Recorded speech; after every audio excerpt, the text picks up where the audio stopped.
First of all, I would like to congratulate President Trump on this historic day.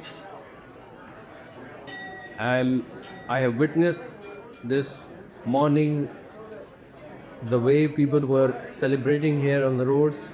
It's a quite interesting thing for all of us.